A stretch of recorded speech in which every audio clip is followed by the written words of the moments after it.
नमस्कार। हमारे विशेष कार्यक्रम मेरे श्री राम आए हैं में आपका स्वागत है। मैं हूं आपके साथ नवीन पुरोहित। यह वो घड़ी है जिसका बरसों से हमें इंतजार था। हमारे देश के प्रतिमान, विश्व में इस देश की धर्म ध्वजा के वाहक मर्यादा पुरुषोत्तम श्री राम की यह भूमि, जिसने मनुष्यता को मर्यादा में न सिर्फ जीना सिखाया बल्कि मनुष्यता के वो आयाम गढ़े जो हमारी पीढ़ियों के लिए उदाहरण बने। हमारे देश के कण कण में विराजमान, हमारे देश के विचार में प्रवाहमान मर्यादा पुरुषोत्तम श्री राम का जो मंदिर है, उसका लोकार्पण अयोध्या में होने जा रहा है। निश्चित रूप से यह हमारी वर्तमान पीढ़ी के लिए गर्व और गौरव का विषय है, पूरे देश के लिए गर्व और गौरव का विषय है। लेकिन यह घड़ी, यह शुभ मुहूर्त ऐसे ही इस देश को प्राप्त नहीं हुआ। इसके पीछे हजारों कुर्बानियां हैं, वर्षों का संघर्ष है। और ऐसे ही संघर्ष में तपे एक कुंदन व्यक्तित्व, एक स्वर्ण व्यक्तित्व, आदरणीय श्री जयभान सिंह पवैया जी हमारे साथ हैं। जयभान जी, आपका IND24 में बहुत बहुत धन्यवाद। जय श्री राम। जयभान सिंह जी किसी परिचय के मोहताज नहीं हैं। भारतीय जनता पार्टी से लेके विश्व हिंदू परिषद, तमाम बड़े पदों पर आपने कार्य किया है, पदों को सुशोभित किया है। और पहला सवाल सर, 1984 से लेके 91 तक, 91 तक एक संघर्ष का दौर था। और आज जब वो संघर्ष फलीभूत हो रहा है, निश्चित रूप से पीढ़ियों को जानना चाहिए कि क्या कुछ घटनाक्रम था, क्या तब परिस्थितियां थीं जो आज ऐसी स्थिति में परिवर्तित हुई। देखिए, आपने बहुत अच्छा सवाल उठाया। आज की जो पीढ़ी है या जो उस समय इस आंदोलन से अपने आप को नहीं जोड़ पाए, उनके सामने एक तस्वीर रहती है कि 6 दिसंबर 92 को बाबरी ढांचा गिरा, सुप्रीम कोर्ट का फैसला आया, 2020 में माननीय प्रधानमंत्री जी ने आधारशिला रखी और अब मंदिर बन गया है। बस ये न्याय नहीं होगा और इतनी सरलता से नहीं पाया है। या मैं ये कह सकता हूं कि हमें मंदिर मिल नहीं गया, मंदिर को हासिल करना पड़ा। 1528 में बाबर की सेना ने जब ध्वंस किया, तब से लेकर आज तक 77 युद्ध इस आंदोलन के इतिहास में है। और 77 युद्धों में 4 लाख राम योद्धाओं का बलिदान हुआ है। कितने लोगों को पता है कि जिस समय अबुल कज्जल अब्बास कलंदर नाम का जो गुरु था बाबर का, उसने हुक्म दिया कि ये हिंदुओं का फरिश्ता है ना राम, उसके जन्मभूमि के मंदिर को तोड़वाओ और इसे पूरब की मक्का बना दो। उस फकीर ने बाबर को आदेश दिया कि इस देश को अगर जीतना है तो इसके प्राण राज सत्ता में नहीं होते, इसके प्राण धर्म सत्ता में रहते हैं, लोगों का विश्वास दिला दो। जब मंदिर को तोड़ना शुरू हुआ तो मंदिर ध्वंस के पहले 1,74,000 राम भक्तों का बलिदान हुआ है। भीटी के महाराजा मेहताब सिंह के नेतृत्व में पूरी सेना आ गई, दीवारों से चिपकते रहे, नरमुंड कटते रहे, लहू बहता रहा और वही हिंदुओं के खून में अयोध्या की माटी का गारा बनाकर हमारे मंदिर के पत्थरों से जो ढांचा खड़ा किया, जिसको अभागे मस्जिद बोलते थे, वो कलंक का ढांचा बाबरी ढांचा था। हसवर की महारानी जयराज कुंवर थे, उनके पति का बलिदान हुआ रणविजय सिंह का लड़ते लड़ते। मगर इतिहास में कहाँ दर्ज है ये सब कि उन्होंने नारी सेना तैयार की, विधवा वीरांगना ने, और जयराज कुमारी ने 3000 महिलाओं के साथ युद्ध किया है। स्वामी महेश्वरानंद जी के नेतृत्व में संत सेना उनके साथ मिल गई, कब्जा कर लिया, लेकिन शाही सेना ने उनका भी कत्ल कर दिया। ये इस प्रकार के बलिदान होते आए और आजादी के बाद विश्व हिंदू परिषद की अगुवाई में 1984 से सरयू जी के तट पर खड़े होकर जलांजलि लेकर हम सब ने ये संकल्प किया था। हमारा पहला नारा उस दिन यही गूंजा था, सौगंध राम की खाते हैं हम, मंदिर वहीं बनाएंगे। बहुत समय तक रामलला हम आएंगे, मंदिर वहीं बनाएंगे। लेकिन आपको बहुत समय तो ये तंज सुनना पड़ा, ये कटाक्ष सुनना पड़ा कि मंदिर वहीं बनाएंगे पर तारीख नहीं बताएंगे। सच है। देखिए, तब तो ये नारा लगता था जी।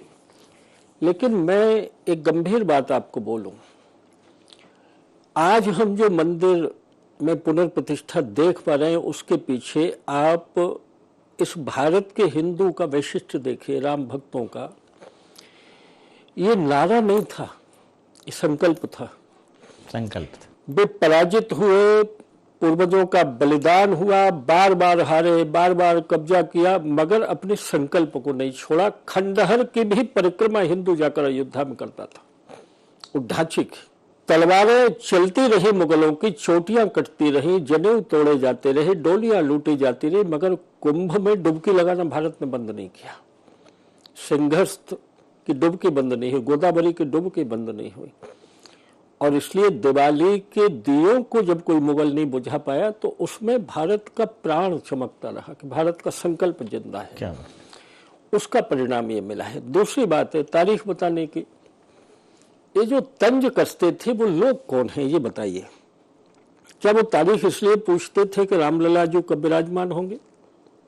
इसलिए नहीं पूछते थे। जो ये तारीख पूछते थे और जो रामलला जी के पुनर्प्रतिष्ठा का न्योता लौटा रहे हैं वो लोग कौन हैं?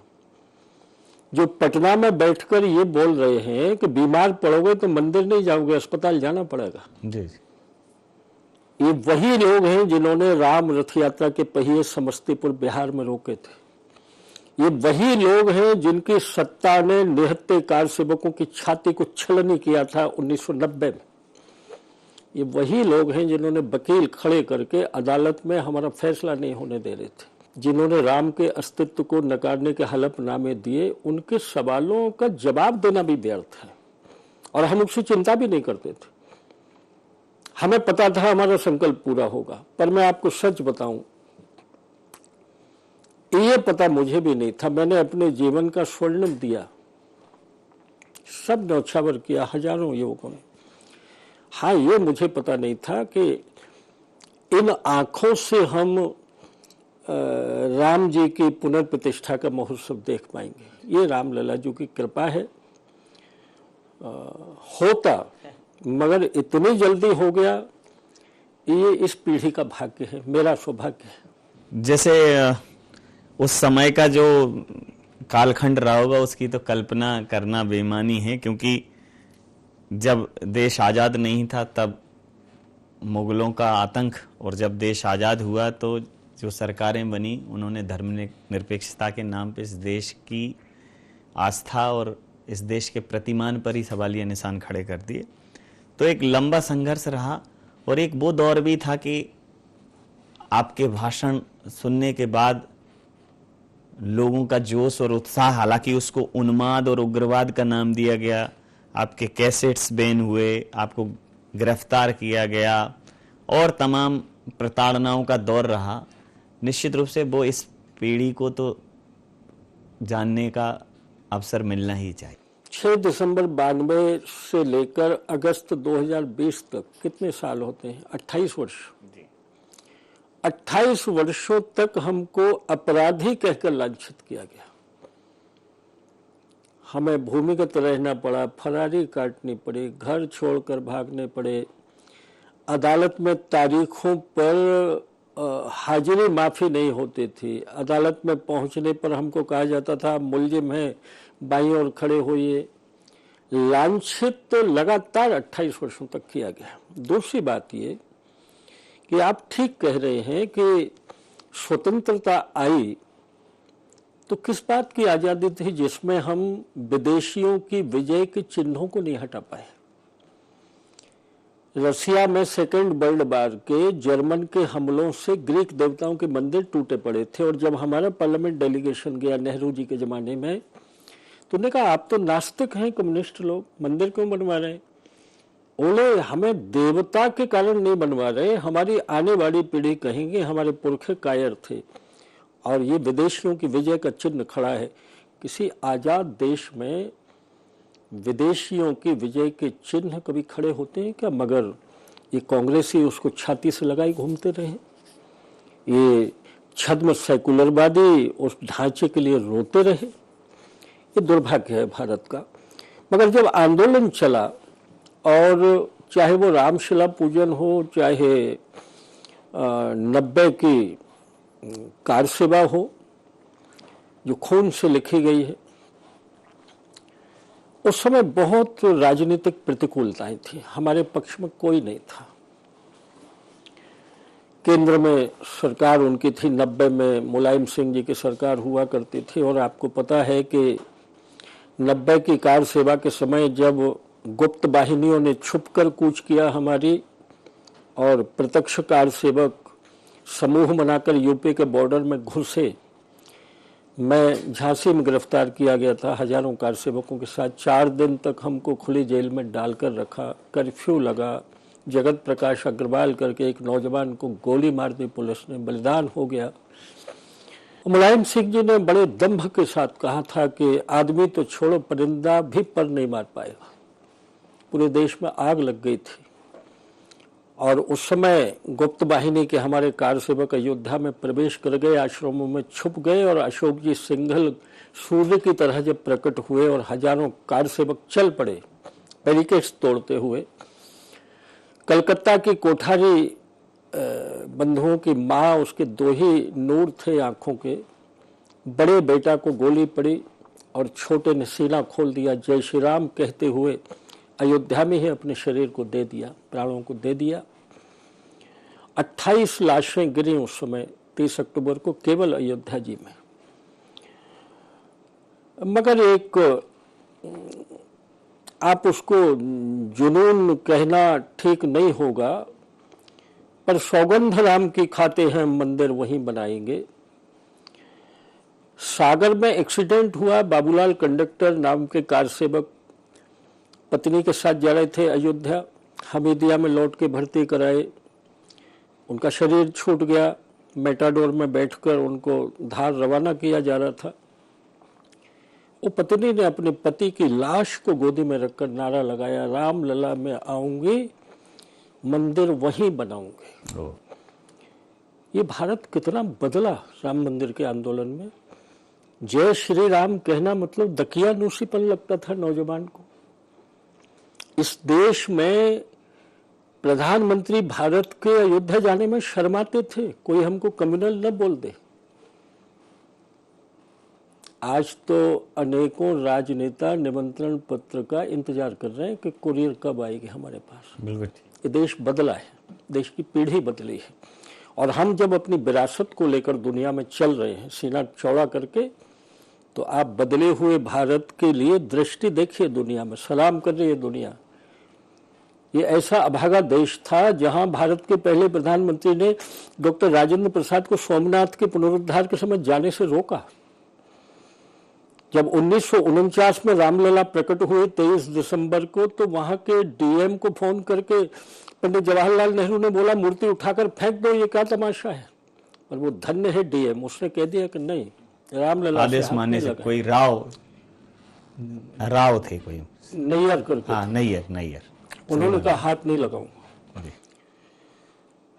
इस तरह का बलिदान से लिखा गया इतिहास है। जी, जिस प्रकार से आज के दौर में तो एक जन भावना आपके साथ है, सरकार भी आपकी है, लेकिन वो तो समय ऐसा था कि जब कार सेवक या राम भक्त या आतंकवादी या डकैत या लुटेरा, इसमें कोई बहुत ज्यादा फर्क नहीं था।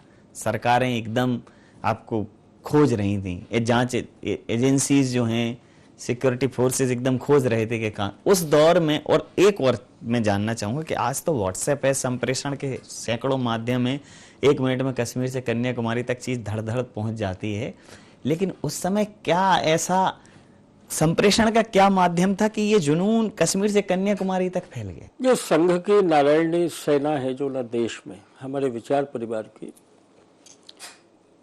जैसे आज अक्षत वितरण हो रहा है, उसी तरह रामशिला पूजन के कार्यक्रम में देश में एक क्रांति ला दी थी। आजादी के आंदोलन से और जेपी के संपूर्ण क्रांति आंदोलन से व्यापकता में कई गुना बड़ा और देश के ज्ञात इतिहास में सबसे बड़ा जन आंदोलन बन गया।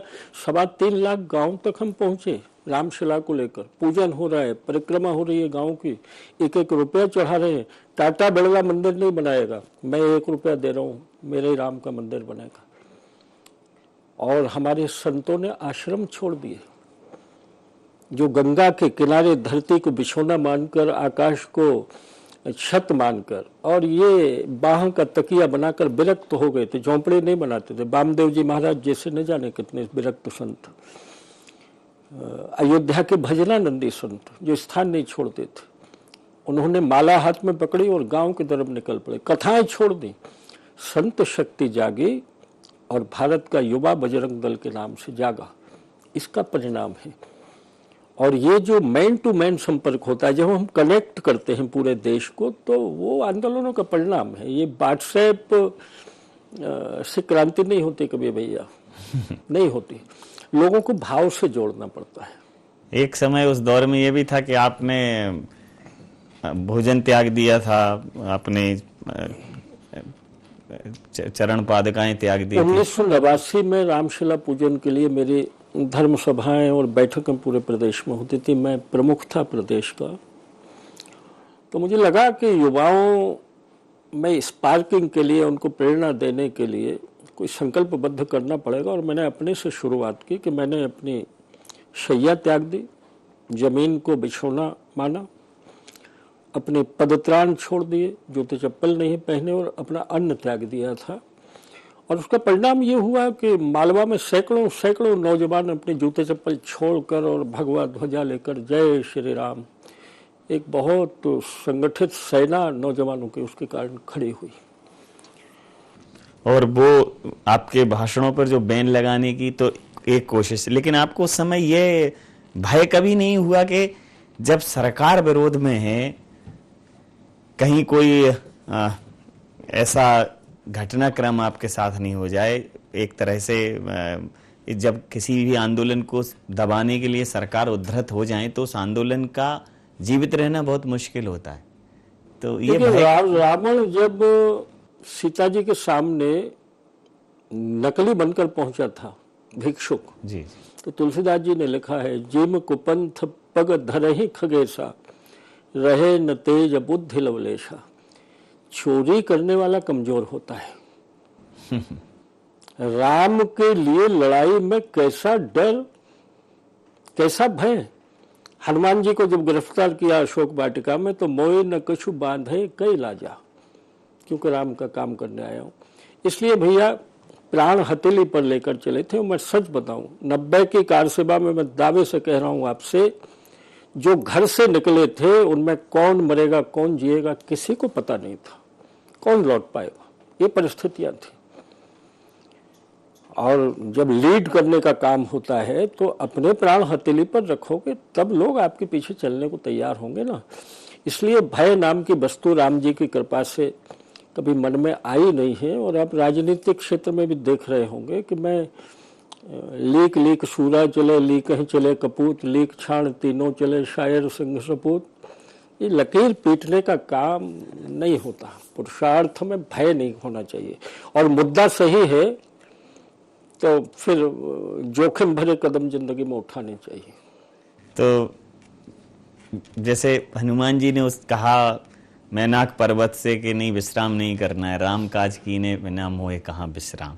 और जैसा आपने कहा कि ये अपने आप में एक स्वर्णिम स्वप्न की तरह सच होने जैसे है कि निश्चित रूप से जब परिस्थितियां इतनी जटिल हों, आपको सारी संवैधानिक मर्यादाओं का पालन करते हुए ये मंदिर बना है, माननीय सुप्रीम कोर्ट के आदेश पर ये मंदिर बना है।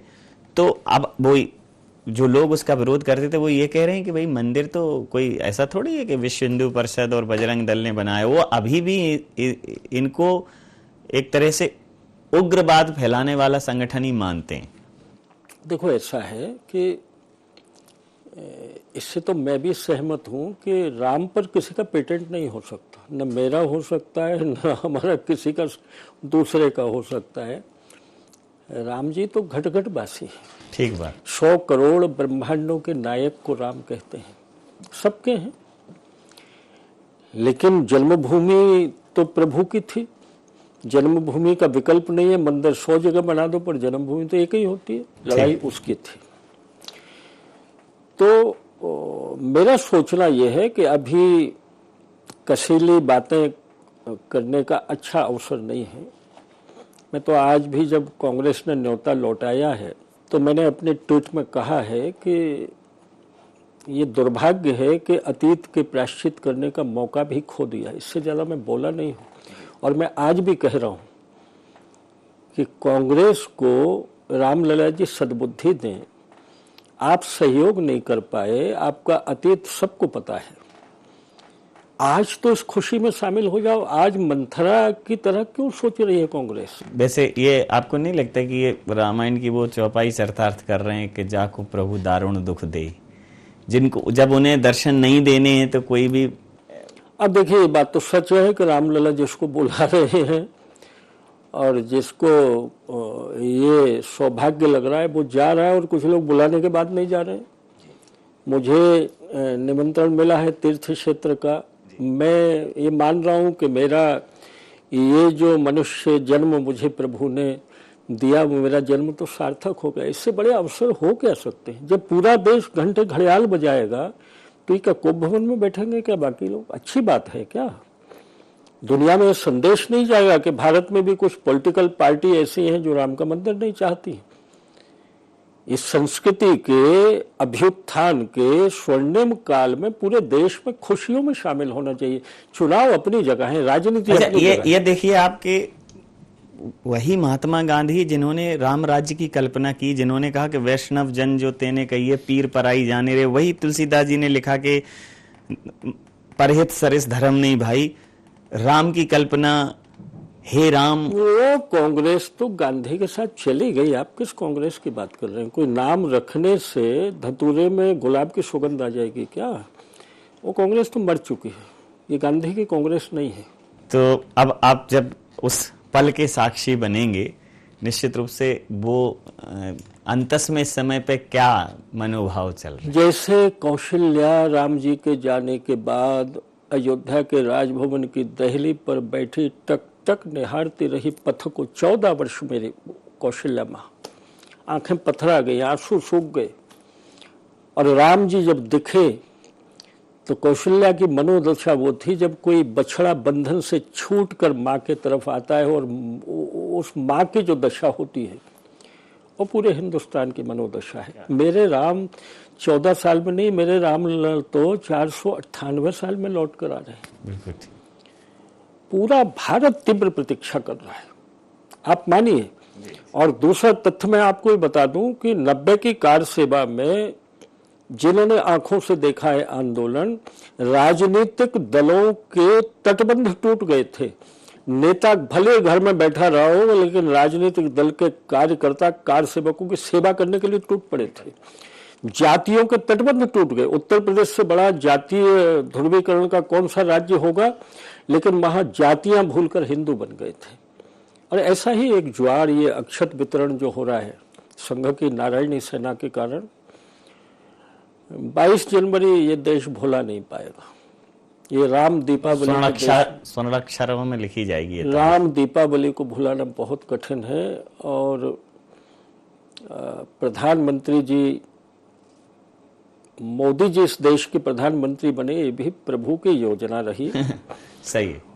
वो निमित्त बने इतने बड़े काम का, मार्ग की बाधाएं हटाई। और योगी जी उत्तर प्रदेश के मुख्यमंत्री नहीं होते, कोई और होता तब भी अवरोध खड़े होते अयोध्या में। तो इन दोनों राजनीतिक अनुकूलताओं के कारण ये सपना हमारा पूरा हो पा रहा है। तो ये नाम खिताबी पाने को कुछ काम करे होंगे, डूबे जो किनारों पर वो क्या खाक तरे होंगे। और ऐसे ही नहीं, इस देश में पुनः राम लला आए, जयभान जैसे इस देश में 100 लाल चले होंगे। ये जो जय हुई है ये जो देश को भान हुआ है अपनी संस्कृति का, अपने धर्म के पुनरुत्थान का, ये यूं ही नहीं हुआ है। यह एक तरीके से इस देश का पुनर्जागरण का समय है। पूरा देश हर्ष और उल्लास में डूबा हुआ है और अपने आराध्य, अपने प्रतिमान की पलक पांवड़े बिछा के प्रतीक्षा कर रहा है। सर, अब मेरी जब भावनाओं का बेग चरम पर होता है तो शब्द बहुत सीमित हो जाते हैं, तो अब इससे ज़्यादा शब्दों की श्रृंखला मेरे पास है नहीं। तो मैं बहुत प्रणाम करता हूं। आपको बहुत धन्यवाद कि नई पीढ़ी को कुछ जानने का अवसर अपने इस कार्यक्रम के द्वारा मिलेगा। बहुत धन्यवाद। जय श्री राम। जय श्री राम। जय श्री राम।